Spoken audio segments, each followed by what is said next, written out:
جايلي شوية أسئلة عن شوية تفاصيل كده في شغلنا، وفخ بصراحة بنات كتيرة ممكن تقع فيه، وخصوصا البنات الجديدة اللي لسه مش فاهمة الشغل بتاعنا هو ايه، عبارة عن ايه، او هعمل فيه ايه، او هوصل منه لايه.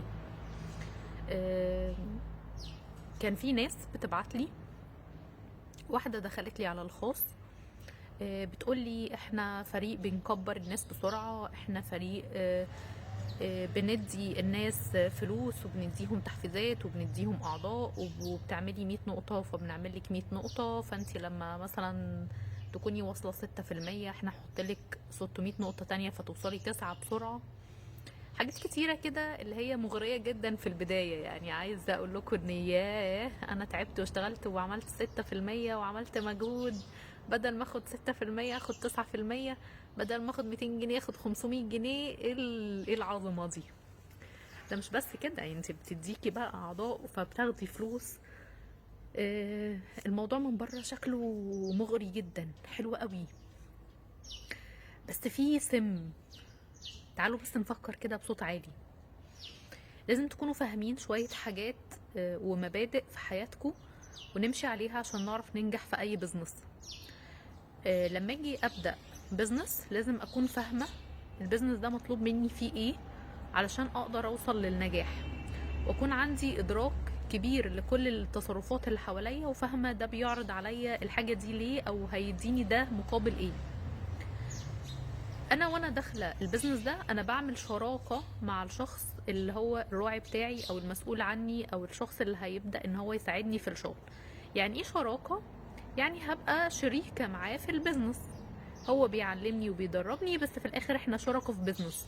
هو مش مديري وهو مش شخص يعني هيكون بيشغلني عنده ويديني مرتب، لا احنا بنعمل شراكه جوه بيزنس كبير.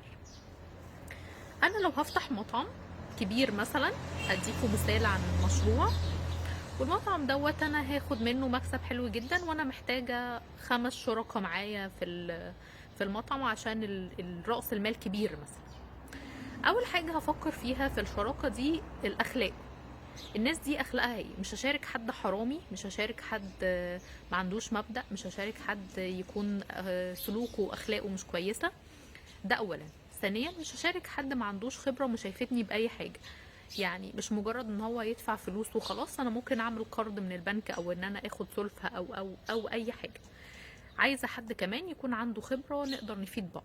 فكل المعايير اللي انا محتاجاها جوه بزنس اعمل فيه شراكه، يكون شخص امين وعنده اخلاق ومش حرامي ومش هيديني فكره غلط او سلوك غلط في حياتي، وفي نفس الوقت مش هيسرقني بعد كده، مش هيحصل خلافات كبيره ما بيننا، وفي نفس الوقت دي والمرحله دي اكون عنده خبره يقدر يفيدني ويساعدني نكبر المشروع ده. جوه البيزنس بتاع اورفليم في ناس بتشتغل صح 100%، ودول ناس قليله جدا. الحمد لله احنا الفريق بتاعنا هو حد منهم، وناس تانية كتير بتشتغل غلط. بتشتغل غلط ليه؟ عشان هي ما بتعرفش تشتغل صح وما عندهاش استعداد. يعني هي بتطلب منك ايه؟ بتطلب منك ان انت تكوني بتسيبي الفريق بتاعك، هي داخلالك على فكره فاهمه كويس جدا ان انت حد جوه اورفلام، وبتعرض عليكي الشغل عشان انت نزلتي اعلان يخص اورفلام جوه جروب، فبتبدا تقولك تعالي بدل ما انت عند الفريق دوت احنا عندنا فريق بيدي تحفيز. ممكن تقولك كمان ان انت لو انت عندك تحفيز اكتر احنا ممكن نيجي معاكي. الموضوع باختصار هو عبارة عن سرقة أعضاء. لما يكون في واحدة حرامية جاية تسرقني، فالطبيعي جدا ان انا مش هينفع اعمل شراكة مع واحدة حرامية.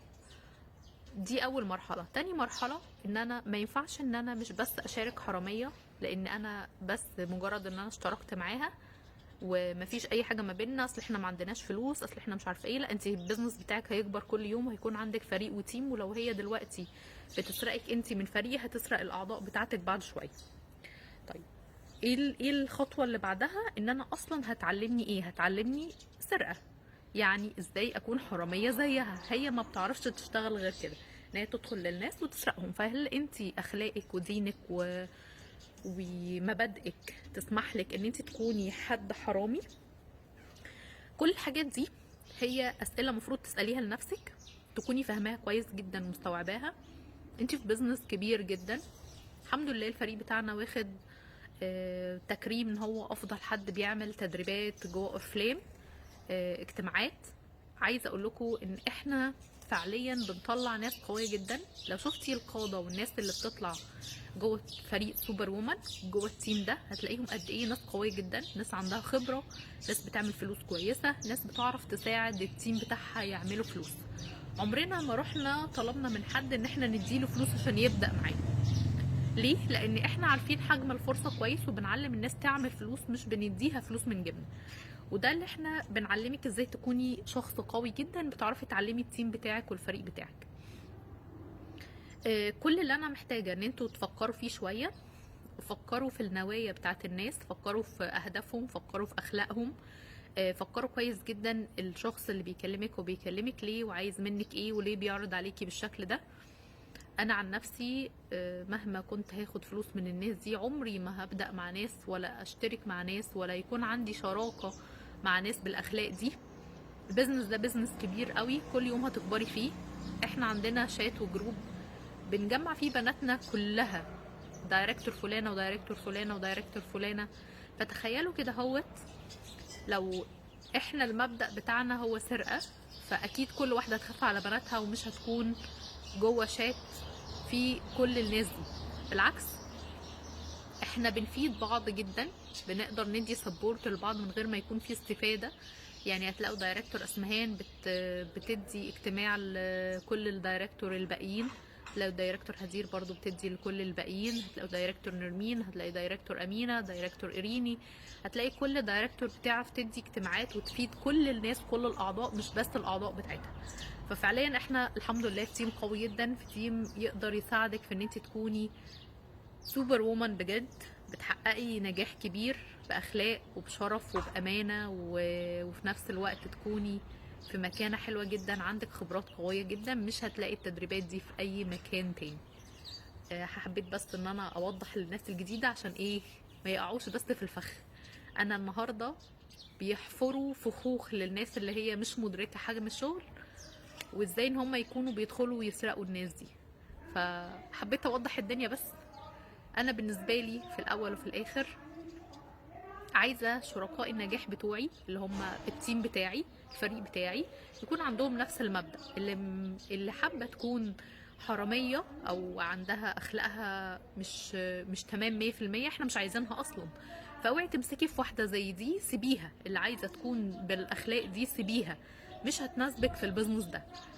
اللي عايزه تكون ليها اخلاق قويه جدا، وحد محترم، وحد عارف يعني ايه مبادئ ويعني ايه دين، خليها معاكي، خليها جنبك، واجبروا مع بعض. شكرا ليكم.